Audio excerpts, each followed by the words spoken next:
Hey everybody, Matteo and Matt from Finer Wine Kits. Matt Prashinsky with Label Peelers. All right, we're here to show you the first phase of getting your wine kit started. And we're working with a Finer Wine Kit today. So we're going to walk you through the steps of how to get your kit started, and we're going to tell you a little bit about the components that come with it. This, like other wine kits, you're going to find some familiar components. You're going to find muslin bags. You're going to find some oak. You've got a skin pack. You've got a juice bag. Those components are going to be standard, but we're going to show you this kit, and we're actually going to explain to you how this kit's a little different from other kits that are out there. Let's start with the skin pack. Matt, why don't you describe how this skin pack is a little different than others?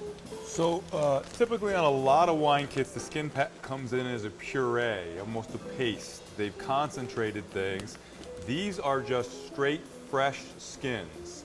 And so these have to be frozen and have to stay cool in the whole transit to you so that they stay fresh. And it's imperative that both the juice and the skins are cooled if you can't make the kit right away. Correct. See, one of the things that we do with this product is the skins and the juice don't go through a shelf-stable pasteurization process. These cannot be stored at room temperature. We're going to ship these to you cold in refrigerated packaging, and you're going to receive them, and there'll be instructions that you either have to refrigerate this product or you're going to have to start making it right away. We're going to get started with showing you how to prepare a Finer Wine Kit today. All right, Matt? Okay, so the first thing we're going to do is we're going to get the juice bag right here. Comes with a screw top cap. And the nice thing about these bags is they actually have a tamper-resistant safety in here so that nothing can happen to it between when it leaves us and it gets to you. Pops out. Looks like it pops out nice and easy. It's in there tight. Good. All right. Now, what's nice with Finer Wine Kits is that these kits are a little bit different. They're more concentrated, but they're also perishable. We ship these refrigerated, and when you receive them, you either have to make them or you've got to keep them in the refrigerator. But the juice is very, very highly concentrated, and it's nice because this kit, it's only 1.6 gallons of concentrate, and it's going to make a 6-gallon batch. So as you can see, Matt's emptied it out. It's not terribly heavy, it's easy to handle, and it's light to ship. So now that Matt's emptied the bag, he's just going to put a little bit of water in there because you want to make sure you get all that concentrate out. We're very frugal with our juice, and so we don't want to waste any of it. Exactly. So we're going to put some water in here, screw the cap back on. I need to put a little more water in here. Yep. And we're going to account for this water when we calculate the final dosage of how much water you're going to put in. Yeah, this is just water we would have been putting in to top up anyway, so it's just taking place of that. Since it's a nice small bag, it's nice and easy to manage.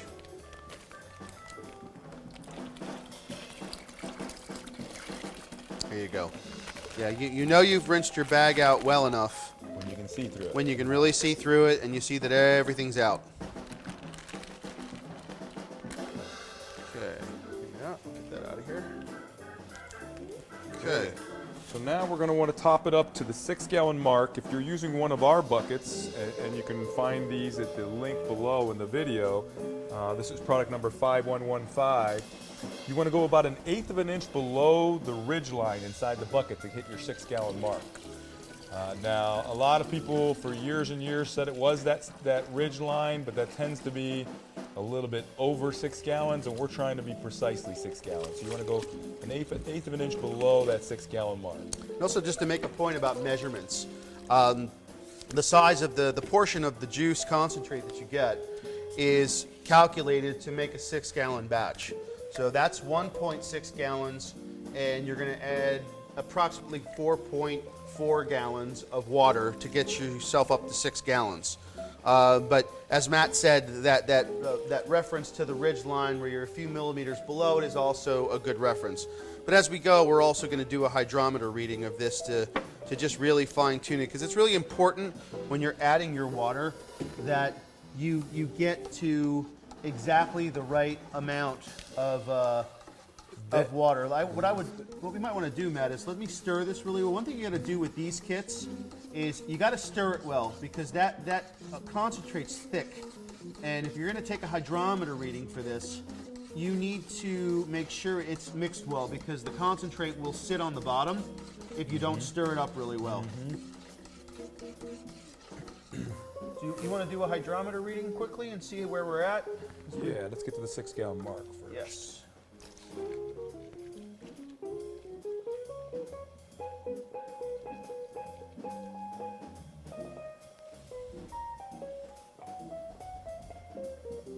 There we go. Okay, so we're gonna hit the brakes. You did that stirring and it kind of keeps it going in the opposite direction. So you just stir it a couple times in the opposite direction. And what Matteo was talking about on the volume of it, we really want to peg it to the 6 gallons. I know a lot of people like to make a smaller batch to get a little more alcohol, but this is perfectly pH balanced. The acidity is right on. And when you don't do it to that 6 gallon mark, you're gonna throw off your acidity, which will throw off your finish as well. Correct. And also the sugar is also very, very carefully calculated. So you don't want to tamper with that. Wine is a very specific measurement in terms of sugar converted to alcohol and acidity. So these measurements and references are very, very important. How we doing? Oh, we're spot on. Spot on. That's great. Now, typically the kits are going to come in between about 108 and 110. This one's at 1090, so it's perfectly right in the dead center. That means we got exactly 6 gallons of water in there. If it comes in as a little low on that, that means you have a little bit too much water. If it comes in a lot higher than that, then you got not quite enough water. We're exactly at 1.090. And you know what? Let's take a look at our bottles because we've got 4 empty gallons here. We've got about 6.6 or 0.6 left over.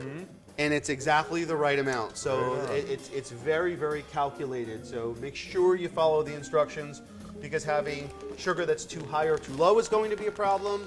And if the water level is not right, you're going to have a problem with the acidity.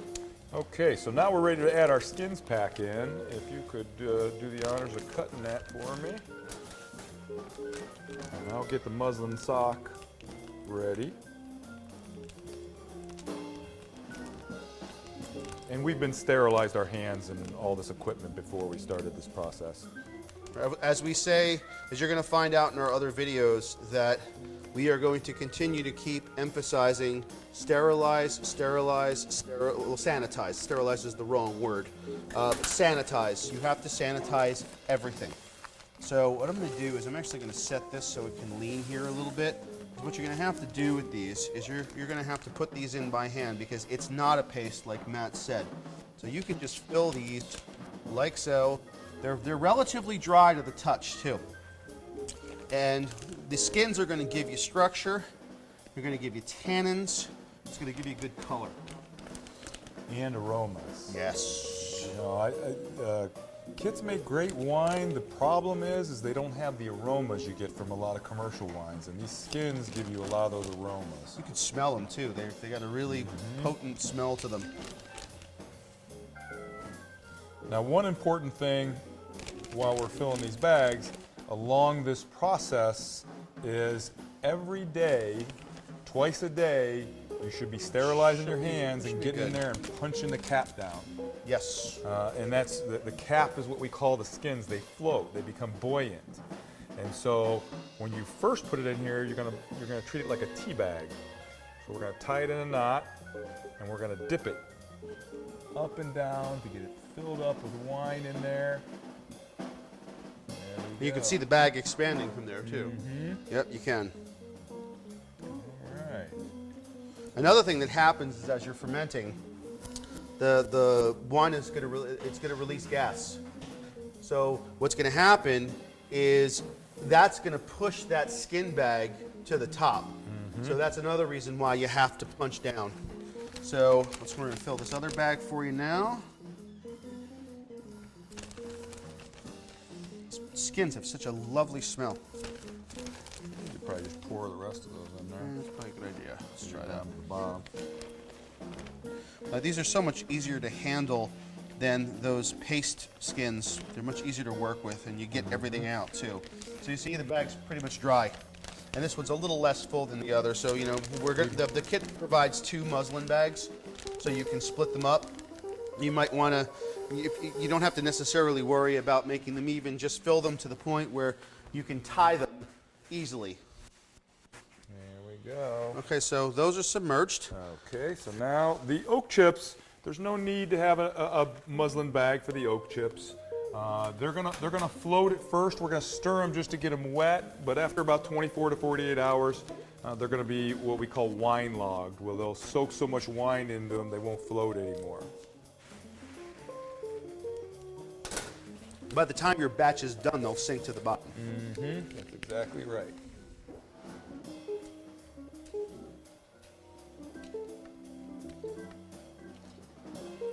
All right, so those are all nice and wet. Yep. Our bags are all in there. We're going to revisit this tomorrow. Oh, we got to add. We got to. Yes. We're going to have to get to this. Yeah. Oh, I meant for the skins. Got it. To make sure we dump them back in there again. Got it. So now we're going to pitch the yeast. Right, and so this is our yeast starter that we made previously, so we can get the yeast activated and ready to go into the batch of wine. Now, with the yeast starter, we incorporated this element into the kit because it's going to help get you a better ignition with your yeast. So when you pour this in, like this usually should sit for about 18 to 24 hours. We didn't do it quite as long this time, but by the time you let it sit for that period of time, you're going to have a nice healthy population here. So what you want to do before you pitch it is you just want to give it a good swirl to mix it up. Best technique to put this in is to pour it along the side of your batch, like that. Do not stir it. And it might sound counterintuitive, but what Matteo is saying right here is very important. Yeast likes other yeast cells around it to excite it and wake it up. And even though this is a yeast starter and they're already been activated, they like other yeast around them active. So by not stirring it, we put that population all in one spot so it can start eating sugars and start waking up its brothers and sisters and getting them going. Yep.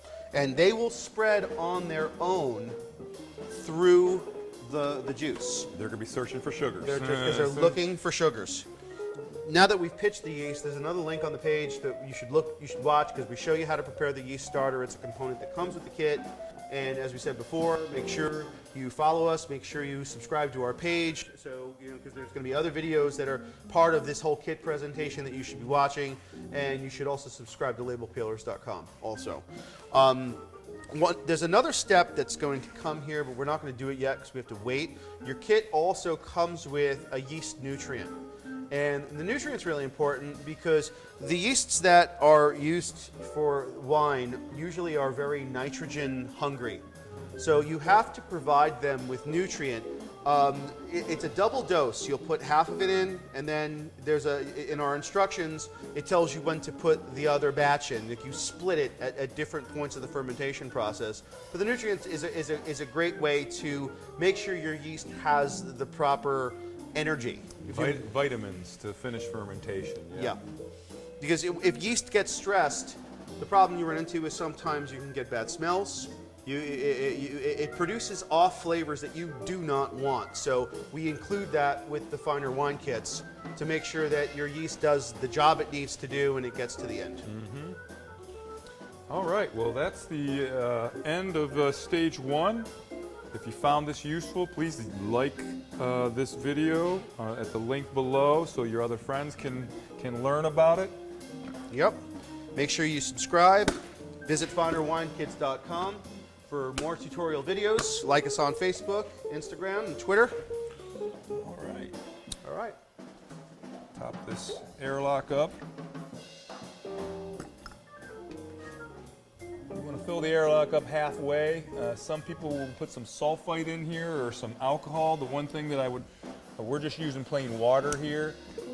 The one thing I would encourage you to do if you're using alcohol is keep an eye on it because that evaporates quicker than water and you could lose the safety that we have right here. This airlock is going to allow CO2 out whenever the yeast starts eating sugars and converting them to alcohol, but it won't let bacteria in. It's got little holes on the top, but it's got a seal of water between. Correct. Correct. So hope you enjoyed our video. Make sure you subscribe to us, and we'll see you soon. Thank you.